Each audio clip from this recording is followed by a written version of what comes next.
Renfro, and today what I'm going to be showing you all is how to make a low sugar strawberry jam.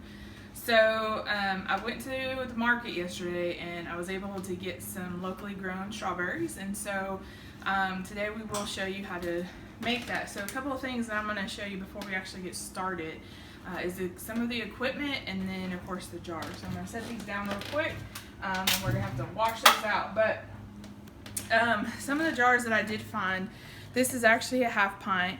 They do come in different heights and things like that. This one was one that I just happened to find at the store, and it's a wide mouth one. So of course we want to make sure that it's a mason jar, and then it also has a two-piece lid on it. So it has the lid portion of it, and it also has the ring portion of it. So one thing that I did before we got started was I actually washed all my jars, and then so when that happens, once I wash them, I will stick them in the oven at 250 degrees. So I'll grab a couple of these, and so I'll show you. So when you put them in the oven, you just want to make sure that the opening is facing out towards you, so that it's just easier to pull them out during that time. And I'll put the rest of them in there here in a minute. The other thing that I got started was I actually filled up the water bath canner about halfway, just so that we could get it boiling, not get it boiling, but get it hot enough, about between 140 and 180 degrees Fahrenheit. I also have another pot back here that has just some hot water in it, and I'll get that started going too, just in case we need to add some on into the water bath canner when we get started. But we do want to make sure that we have that 1 to 2 inches of space above the lid of the jar.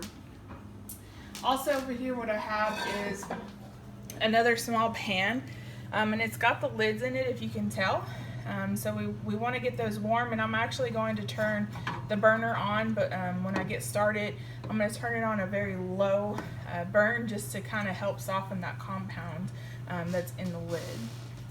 So a couple of pieces of equipment that we'll need whenever we do jams. So of course we need this canner funnel, so that's to help us get the jam into the jars. I have a bubble releaser here, and then also a headspace measuring thing, and I'll show that to you whenever we start filling the jars, if you don't happen to have one that has a little scale on it. Of course we have the ladle here, and then we also have a little masher here. So it's just a regular potato masher, because we're going to mash up the strawberries once we get them rinsed off, and then we're actually going to cut them. We're going to take off the tips of them, or the tops of them. We're going to cut them, and then here we also have a lid lifter out of the water. So I'll show you all really quick. So we're going to take the lid lifter. It has a magnet on the end of it, so what it does is it just lifts the jar up out of the warm water, so that it doesn't burn your hands. You can see it's very strong. So I'll show you guys some other steps as we go along. So the next step is, of course, rinsing off our strawberries, and then we'll kind of show you a little bit of that. And then also we are going to cut the tops off of them and cut the strawberries in quarters.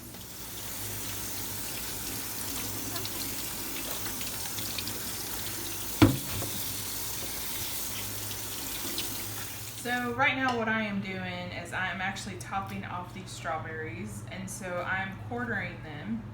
So this specific recipe that I'm going to be using is actually calls for, and looks like there's 2 of them put together, actually calls for 6 2/3 cup of strawberries. So I'm just kind of getting them cut up in smaller pieces, and then once I get my 1 gallon of strawberries cut, I will use my potato masher to mash them up. So I have my gallon of strawberries cut up, and I cut them up into about quarters, half or quarters, depending on how big they were. And so what I'm going to do now is I'm actually going to mash them up. So I've got my potato masher here, and we're just going to mash them up till we get them, looking kind of sort of like this right here.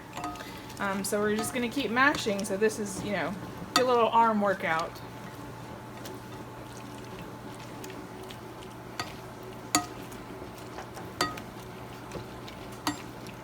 And so you want to do a little bit at a time. It's just easier that way. And And then once you kind of get it to what you want it to look like, you can add a little bit more in there. So we're getting it all mashed up.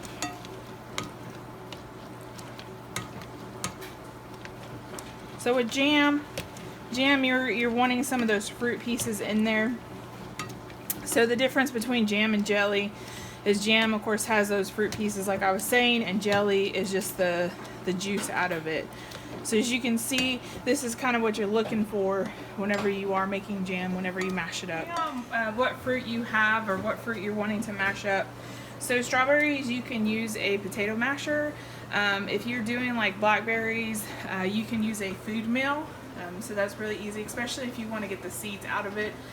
You can use a food mill, and you can purchase those just about any home store to get those. And so they have versatile uses, and so this is kind of what you're looking for whenever you are making strawberry jam, is these kind of chunks in here. So the recipe that I'm actually using is from Ball, and so they actually have something where depending on how much of that fruit you have for the jam, they have it up until 10 half pints to be able to do that. And so we actually have enough strawberries here to do the 10 half pints. And so it is recommended, depending on what tested recipe that you're using, not to go over that amount. So don't try to double the recipe, don't try to triple it, so just keep it at that amount. Because if you don't, then it could actually, your jam or jelly may not even set up. So what the particular recipe calls for is 6 2/3 cup of mashed up strawberries, and so we've mashed those up. 1 2/3 cup of either water, unsweetened fruit juice, or concentrate, but I like using water just to help limit the amount of added sugar that we're putting in there. And then of course it calls for up to 2.5 cups of sugar, and so this particular one I'm just doing 2 cups. And then particularly for their pectin, they ask for 7.5 tablespoons of the low sugar pectin. And so I have some here that you all can kind of see, and so they've actually made it into this bright red container, so you can purchase that one. Typically regular jam will have about twice as much, if not 3 times as much sugar as the low sugar versions do. And so I'm going to go ahead and I'm going to turn on the burner, and then I'm going to add the water with the strawberries, and I'm going to go ahead and just kind of stir that up real quick. And then we're also going to add our pectin in there. So I'm going to go ahead and add this in here, and I'm just going to sprinkle it in here. And so pectin is just a natural carbohydrate that's found in a lot of different fruits. So it's very high in apples, but for those fruits that don't produce a lot of it or doesn't produce any of it, you do need to add it in there. And so this actually helps the strawberry jam set. So I've got that in there. So I'm going to stir this until it comes to a rolling boil. And then when it comes to a rolling boil, then I'm going to add my sugar into there, and I'm going to keep stirring it. So whenever you do jams or jellies, you do have to stir on a constant stir, just to make sure that it doesn't stick to the bottom. And especially if you're adding the amount of sugar that you normally do into jams and jellies, of course you don't want the sugar to burn. So we're just stirring this up in here, and then so this may take a few minutes to get it to that boiling point that we need to.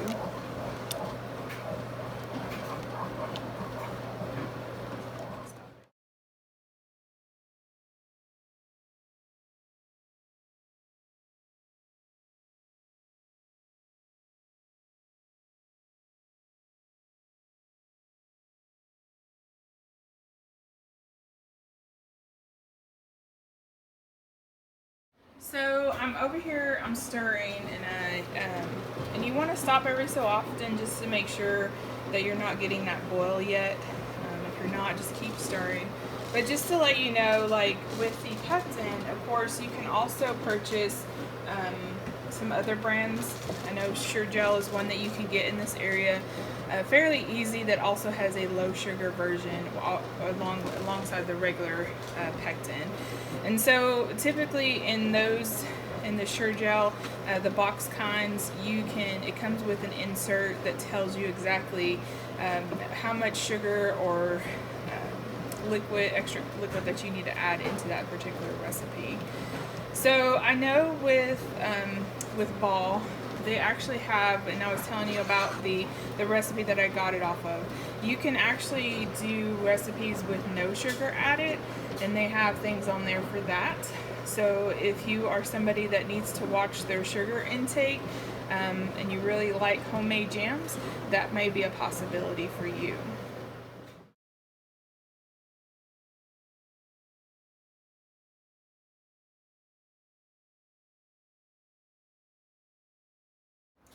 So it's been about 5 or 6 minutes so far since we first started this. So we are cooking this actually on a high heat, and so what we're looking for is that rolling boil that cannot be stirred down.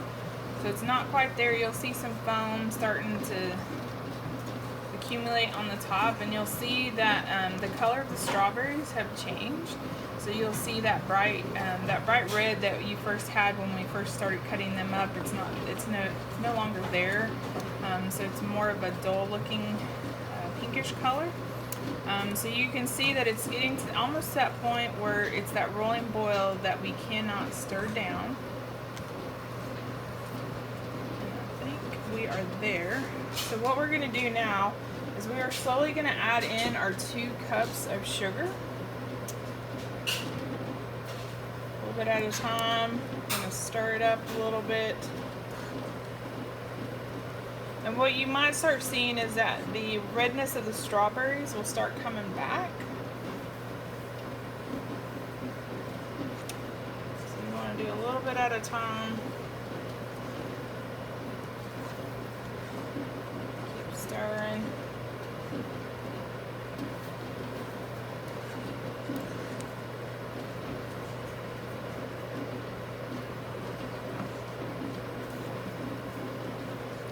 And I'm putting in 2 cups of sugar into this particular recipe.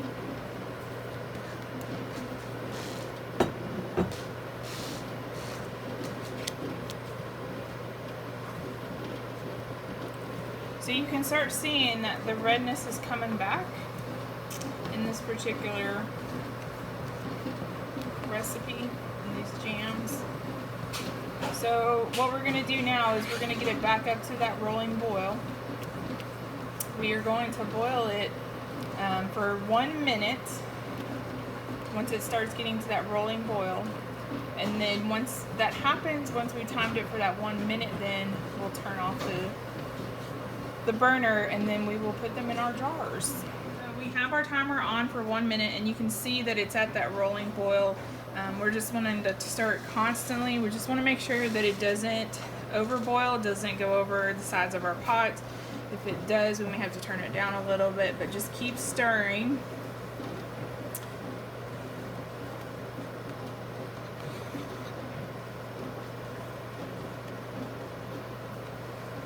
So we've got about 27 more seconds of this.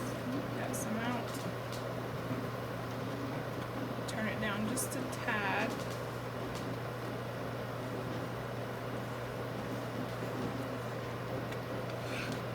Got 10 more seconds.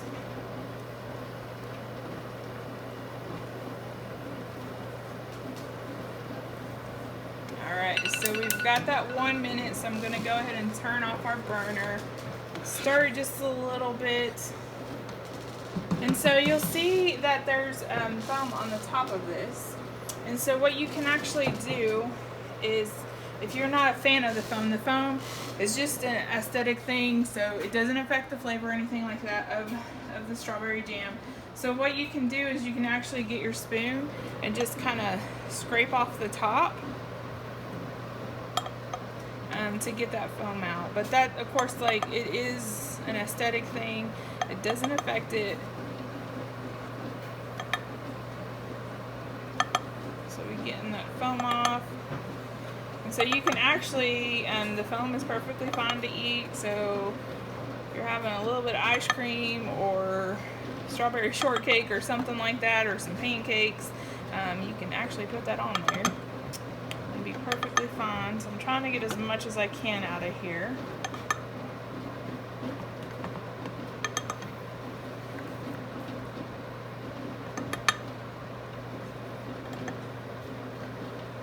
Okay, stir that up a little bit, and you can see there's a little bit more foam, but that's okay.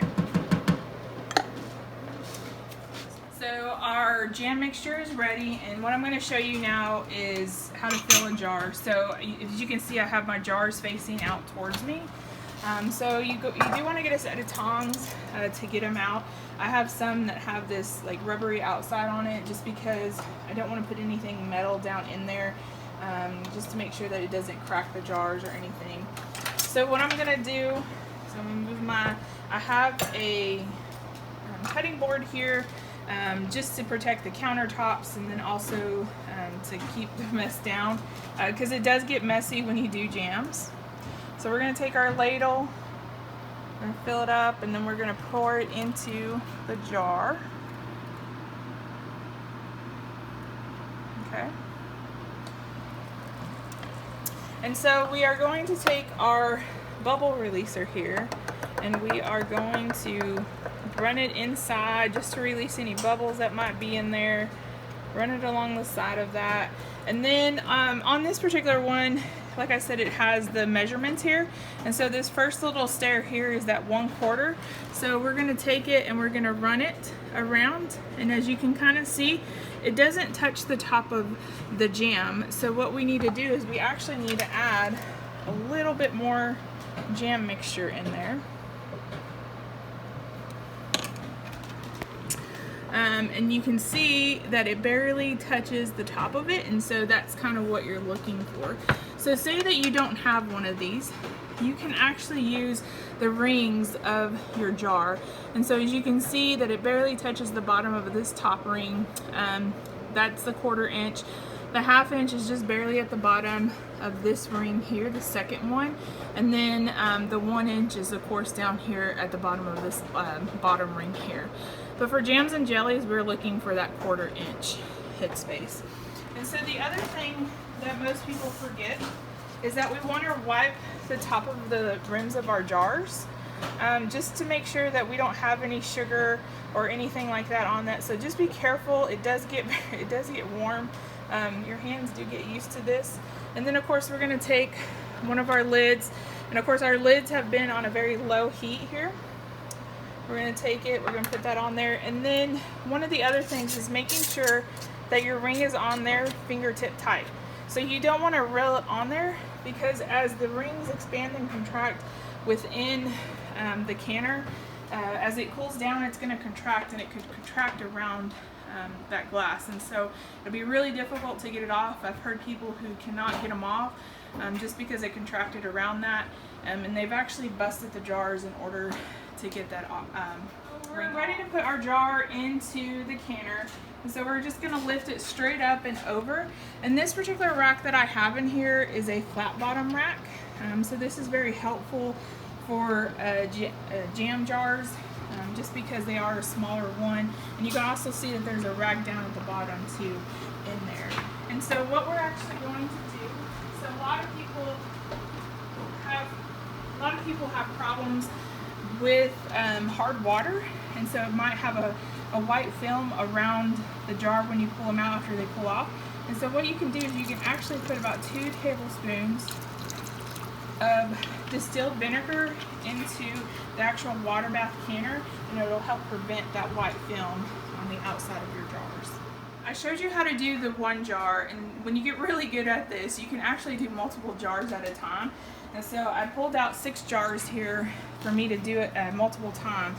And so I'm going to just kind of go through here really quick and pour my jam mixture in there. And you can actually kind of eyeball it to know where you're at.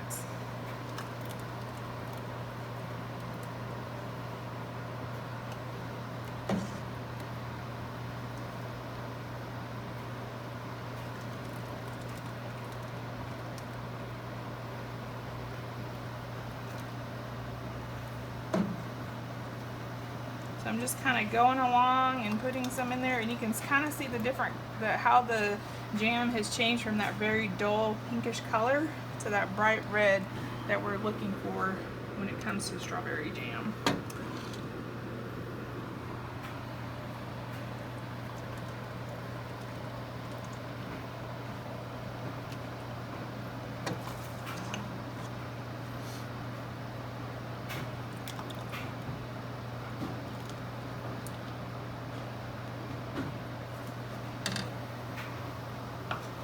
Okay, so we're going to go through here.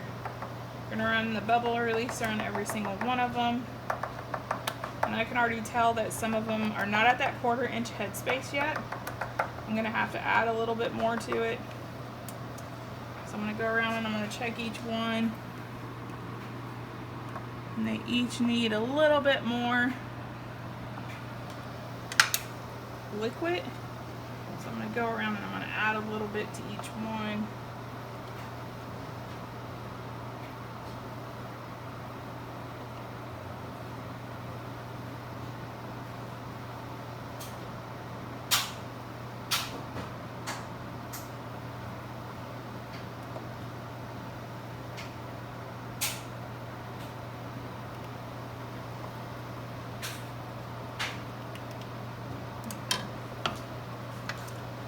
So you don't have to run it again. We're just checking them. That one needs a little bit more. This top one is good. So just a little bit more in each one.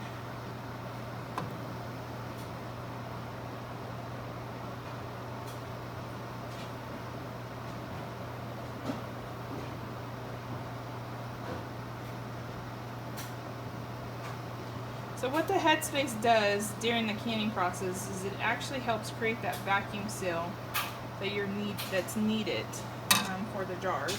And so we're actually going to take our wet cloth here and we're going to wipe the rims of each of the jars really quick.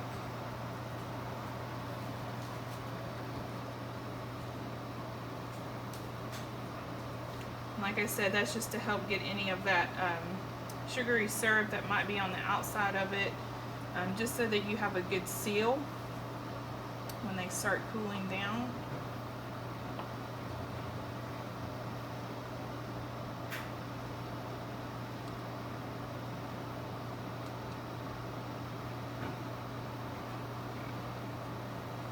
Then we're going to take our lid lifter .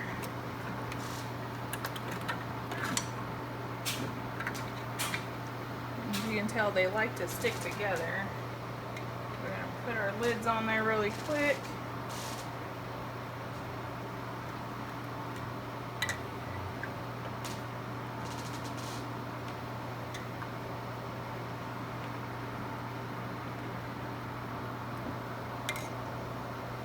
And then we're going to do our rings fingertip tight.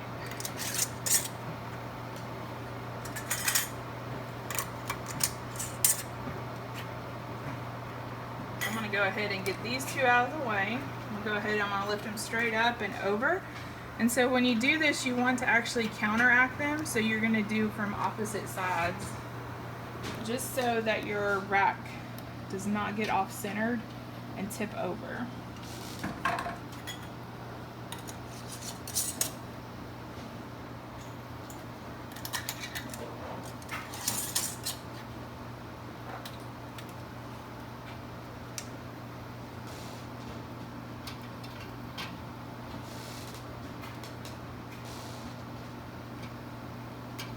Move those over if we can. Get that down in there.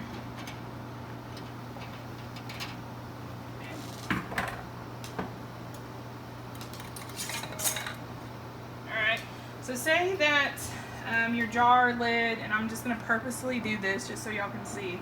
So say that your jar lid actually got accidentally into the jam. So just kind of set that one aside and just get a new one and put it on there. And just rinse this one off and then throw it back into the hot water, and you'll be good to go.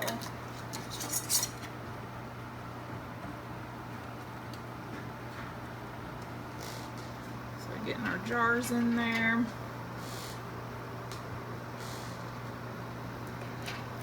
So we got our jars in there, and you're wanting that good space in between them, just so that the water can get around them and help create that seal. And so of course, if it was a regular mouth jelly jar, you could put more in here, but since these are more of the wide mouth ones, you can't put as much in there. So once we get them in there, we're gonna take it, and so as you can see, these racks have like little handles on them. So we're gonna take some oven mitts, and then we're just gonna lower it down into the water. And as you can see, the water has come up above it, and there's probably a good 2, maybe 3 inches of water above that lid. So we're good to go. And then we're actually going to take our lid here, we're gonna put it on there. We're gonna turn our our burner on high and get it to that boiling point. And then once it starts boiling, we'll start our timer for that. Water is at a rolling boil, and we are gonna let it process for 15 minutes because we had to adjust for the altitude here in East Tennessee. So I live in Johnson City area, so I had to adjust for that altitude.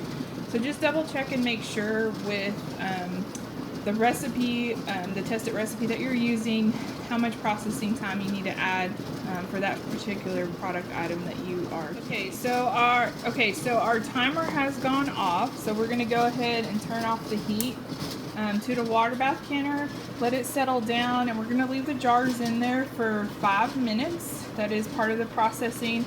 And so once that happens, once it's been that 5 minutes, then we will take our jars out. It's been 5 minutes that we've let our jars rest in here in the water bath after we turned them off for that, after they processed for that 15 minutes.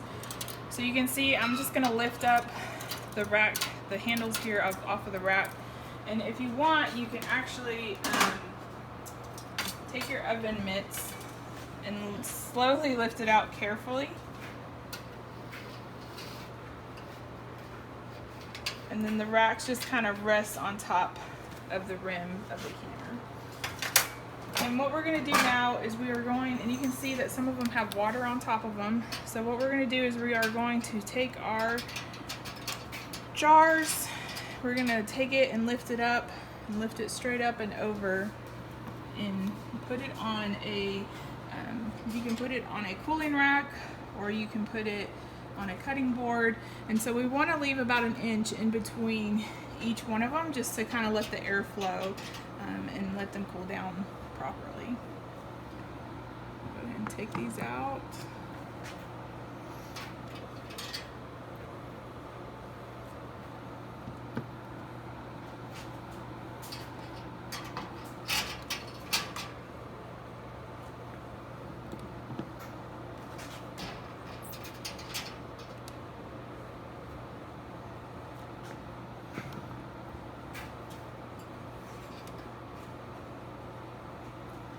So we're gonna let them rest here, and we're actually, I'm doing another batch here of strawberry jam, and then so as these cool, you're gonna start hearing them pop, and that's a good indication because that means that the seal is starting to create. But you also don't want to disturb them for at least 12 hours to 24 hours. For jams and jellies, it's about 12 hours. So I'll come back in the morning and I'll double check them and make sure that they are sealed. They do have up to 24 hours to seal, and then after that 24 hours, if it hasn't sealed, we can take off the lid and the ring and then put a new lid on it and then reprocess it if we want to. But if it's just one jar, then we can just go ahead and throw it into the refrigerator and then just enjoy it over the next few days. So with low sugar jams and jellies, they don't last as long as the regular sugar jams and jellies that you would make. They typically last around up to in between 6 to 8 months, maybe up to a year. But then you just the quality starts going down on them. So they're one of those that you kind of want to make small batches and just enjoy, throughout the year. And for those, if you've got extra strawberries like I did, I actually bought 2 gallons of strawberries. I know I showed you about the 1 gallon, but we bought 2 gallons, and so the remainder of the strawberries that we didn't use, we're actually going to freeze those. And so when I want to make some more jam, low sugar strawberry jam, I can actually just kind of open up one of those and we can make some. Hey everyone, so I was getting my second batch ready to go into the canner. And so if you notice, of course, there's none left in the pot, but if you look, I have one jar that actually isn't all the way full. And so we do not want to process this. We still want to make sure that we have that 1/4 inch headspace. So what I'll do is I will let this one kind of cool down a little bit, and then I will actually put it in the refrigerator so that we can enjoy it over the next few days. And so whenever you do open up a jar of jam or jelly, they typically last in their fridge for about up to 4 weeks. Of course, if there's any mold or yeast growth on inside of it, just make sure that you just throw it away. That's something you don't want to like take a spoon and just take it off the top and then throw that portion away, leave the rest of it. Just because you're not really sure if that mold or yeast got down into the actual jam or jelly if you weren't able to see it. So like I said, we'll kind of let this one cool down, and then we'll stick it in the fridge and enjoy it, and hope you all enjoy watching this video. So it's been 24 hours since we actually canned our low sugar strawberry jam, and so we were able to get 20 jars, actually 20 and a half jars. Of course, that other one that we had yesterday that wasn't all the way full, we just went ahead and stuck that into the refrigerator. So you want to make sure, I checked these about 12 hours after we had canned them, so I checked them this morning. But I went through and I checked to make sure all the lids were actually down. And so you can see as I press, there's no give on them. So this means that they have been sealed. So if they haven't been sealed, I have an empty jar here. If they haven't been sealed, you'll hear this noise whenever you press down on it. And so that just kind of lets you know that it hasn't been sealed. But you'll also hear that pop when you know that this lid has sealed onto it, but you still don't want to disturb those jars for at least 12 hours. The other thing that I have here, you also want to make sure, so anytime that you do can, you want to make sure that you label your jars and exactly what's in there, and then actually the date that you can them. So you can see on here, I have these little labels here that have low sugar strawberry jam made 4/26/2020. So you can use a Sharpie to write whatever it is on the lid, or of course by labels. So you can kind of see that there was some hard water stains left on there, but you can tell that the vinegar actually helped keep that hard water stain off of the jar itself. So now that we have our strawberry jam in our jars, of course you can take the ring off of it, but you also want to take some warm soapy water with a washcloth and just kind of wipe the outside of it, just in case there was any jam that escaped while you were putting it in the jar. Just wipe that off, get any stickiness off of it, and then kind of let those dry, and then put your label on top of it. And then like I said, you can store it without the ring if you so choose. Or if you plan on giving this away as a gift, you can put like a nice pretty little cloth on top of it, and then put the ring around it, and then give it to somebody for a gift for a holiday, whether it's Thanksgiving, Christmas, whatever holiday you choose. But I hope this video has helped you all out in learning how to do jams and jellies. That's one of the easiest things to learn for home canning. But of course, if you have any questions for us, just feel free to contact your local extension office. Here in Washington County, University of Tennessee Extension, you can contact 423-753-1680, and we can help you out with your home canning questions. Thanks.